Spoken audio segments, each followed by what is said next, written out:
भारत मकबूजा जम्मू और कश्मीर में तमाम बैन अवी कवानीन की खिलाफ वर्जी का मुर्तकिब है। मोदी हुकूमत की जानिब से मकबूजा जम्मू और कश्मीर की खसूसी हैसियत की मनसूखी भी आलमी असूलों की खुली खिलाफ वर्जी है। कश्मीरी अपने ही वतन में तमाम बुनियादी इंसानी हकूक से महरूम और भारतीय फौजी कार्रवाइयाँ बैन अवी कवानीन के तहत संगीन जंगी जराइम के ज़मरे में आती हैं।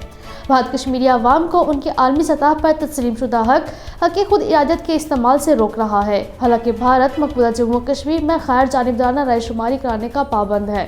बैन अवी कवानीन की खिलाफ वर्जी करने पर भारत पर पाबंदियाँ आयद की जानी चाहिए। कालाकोट राजौरी में शेर सिंह नामी नौजवान के ज़ेर हिरासत कत्ल के खिलाफ शदीद भारत मुखालिफ मुजाहरे किए गए।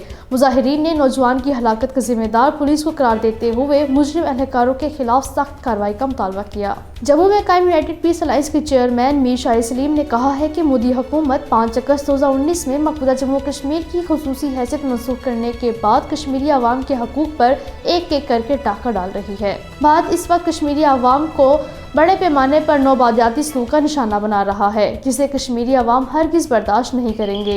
लद्दाख खित्ते से ताल्लुक़ रखने वाले सरकर्दा रहनुमाओं ने ले अपेक्स बॉडी और करगिल डेमोक्रेटिक अलायंस के ज़ेर एहतमाम प्रेस क्लब जम्मू के बाहर अपने 4 मुतालबात की मंजूरी के लिए एहतजाजी मुजाहिरा करके एक एहतजाजी कैलेंडर का भी ऐलान किया, जिसमें फरवरी के तीसरे हफ्ते में जंतर मंतर दिल्ली में एक रैली भी शामिल है। ऑल इंडिया मुस्लिम मजलिस ने हिंदू इंतहापसंद जमात RSS के सरबराह मोहन भागवत के हालिया इंटरव्यू को मुस्तरद करते हुए उसे भारतीय आइन और तारीखी हकाइक के मुनाफी करार दिया है। नोबेल इनाम याफ्ता मारूफ भारतीय माहिर माशियात अमृता सेन ने कहा है कि 2024 में होने वाले आम इंतखाबात में कई इलाके जमातें अहम किरदार निभाती नजर आएंगी और ये सोचना गलत होगा कि BJP लोकसभा इंतखाबात में यकतरफा जीत हासिल कर लेगी।